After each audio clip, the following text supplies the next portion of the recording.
नमस्कार। Colonel Ajay CO Ajay astro money group fast global astro finance digital channel से आपसे मुखातिब होता हूं। आज 13 मार्च सन 2025 गुरुवार। दोस्तों, आज सर्वप्रथम आप सभी को होलिका के शुभ और पावन अवसर पर पूरे चैनल की तरफ से, Ajay astro money group team की तरफ से आप सब देशवासी, सब्सक्राइबर्स, व्यापारी, किसान, ब्रोकर्स बंधुओं को बहुत बहुत शुभकामनाएं। आज के जो अपडेट्स हैं उसमें हम चर्चा करेंगे सरसों के ऊपर। सरसों रबी की प्रमुख तिलहन फसल मानी जाती है और पूरा देश इस पर नज़र रखता है। दोस्तों, आपको याद होगा लगातार पिछले 5 से 7 साल तक हम आपसे लगातार अपडेट दे रहे हैं जो अक्षर सत्य साबित भी हो रहे हैं। पिछले साल हमने सरसों पे जो आपको सटीक विश्लेषण दिया था वो एब्सोल्युटली सही साबित भी हुआ था। साल 2024, साल 2023, साल 2022, साल 2021 और साल 2020 से लगातार आपको हम जो अपडेट दे रहे हैं तिलहन में वो सही साबित हो रहे हैं। दोस्तों, कहा जाता है कि खाद्य तेल और तिलहन का काम करना बड़ा पेचीदा और मुश्किल होता जा रहा है और जो समय पे माल नहीं खरीद पाता है वो बाद में पछताता है और जो समय पे माल नहीं बेच पाता है वो उससे ज़्यादा पछताता है। तो दोस्तों, आज की इस एपिसोड में हम चर्चा करेंगे सरसों के ऊपर। दोस्तों, मार्च महीना का लगभग तीसरा या चौथा सप्ताह और अप्रैल महीना जब सरसों की आवक चरम सीमा पर होगी, क्या सरसों के दाम बहुत तेज गति से बढ़ने वाले हैं या फिर ऐसी गिरावट होगी कि लोग बरसों तक याद रखेंगे? दोस्तों, हमारा विशेष अपडेट विश्लेषण हमने सभी रिसर्च हमारी जो है वो हमने अपने सभी क्लाइंट्स को, बंधुओं को पेश कर दी है। आप भी चाहते हैं कि हमारी रिसर्च में भागीदारी करें, हम आपको लगातार अपडेट और विश्लेषण प्रोवाइड करें, तो आप हमारी सहयोग राशि अदा कर आप हमारी रिसर्च में भागीदारी कर सकते हैं। दोस्तों, कोई भी रिसर्च या अनुसंधान के लिए बहुत अधिक जनशक्ति और वित्तीय आवश्यकताएं होती हैं और उनको जब तक ये नहीं उपलब्ध हो पाती है तो कोई भी रिसर्च का काम, अनुसंधान का काम लंबे समय तक लगातार जारी नहीं रह सकता। लेकिन मुझे बताते हुए बहुत हर्ष होता है, आज ना केवल भारत अपितु Malaysia, Indonesia, Singapore, Pakistan, America, Brazil, Argentina जैसे देशों से लगातार भारतीय अनुसंधान की डिमांड बढ़ रही है और भारतीय अनुसंधान का परचम देश विदेशों में लगातार फैल रहा है।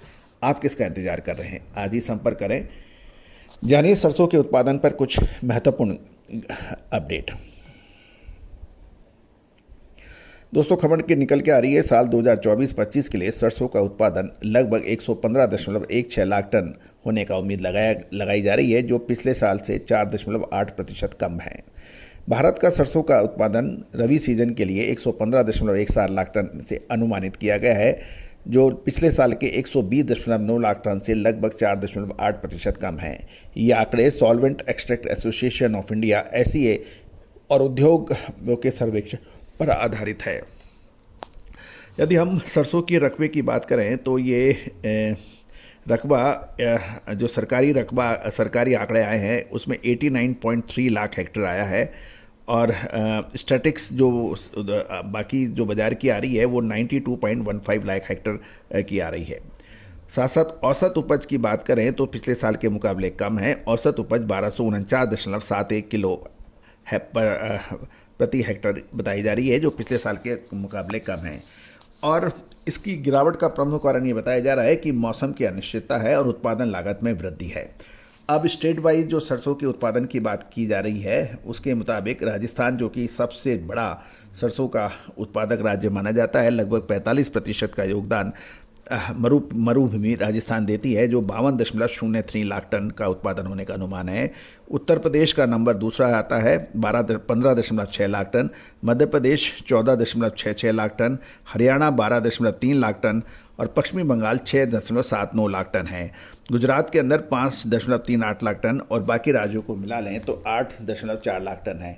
कुल जो उत्पादन की उम्मीद लगाई गई है वो 115.16 लाख टन की है। दोस्तों, कहा जाता है कि यदि सिंपल इकोनॉमिक्स का या अर्थशास्त्र का नियम लगाएं तो डिमांड और सप्लाई पर भाव आधारित होते हैं।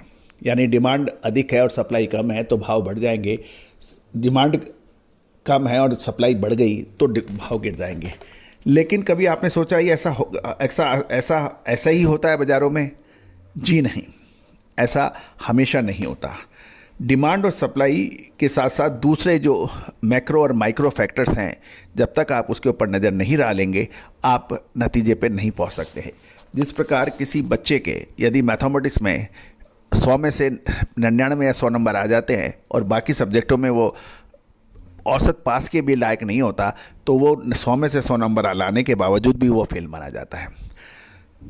दो या दो से अधिक सब्जेक्ट में यदि औसत से कम मार्क्स आते हैं तो ना तो उसका डिवीज़न बनता है और ना ही वो नेक्स्ट क्लास में अपग्रेड होता है। उसी तरह से सिर्फ डिमांड और सप्लाई यानी पैदावार या उत्पादन के ऊपर कोई निर्णय देना ये निश्चित रूप से अक्सर परेशानियों का सबब बनता हुआ देखा गया है। पिछले साल की बात भी आप कीजिए, उससे पहले भी देखिए, तो मेन चीज़ मैक्रो और माइक्रो फैक्टर जब तक दोनों पक्षों का नहीं देखा जाता, किसी भी तेजी मंदी का सटीक अनुमान लगाना मुश्किल है। और यही वजह है कि जब भारतीय अनुसंधान पद्धति और फंडामेंटल एनालिसिस का संयुक्त अनुमान निकलता है तो उसका मुकाबला कोई ना पहले कर सकता था ना आज कर रहा है, और कल और कोई नई पद्धति आएगी तो हम उसका स्वागत जरूर करेंगे, लेकिन अभी तक नहीं है। और यही वजह है कि आज देश का सबसे अग्रणी चैनल आपका अपना चैनल है, जिसके अंदर लगातार अपडेट आपको सभी कमोडिटीज़ की मिलते हैं। दोस्तों, आप भी संपर्क कीजिए। याद रखिए, अप्रैल महीना निर्णायक होगा, और वो क्या बड़ी तेज़ी का लेके आ रहा है या फिर ऐसी मंदी कि लोग बरसों याद करेंगे। विशेष अग्रिम रिसर्च रिपोर्ट के लिए संपर्क करें। All the very best, good luck, happy trading.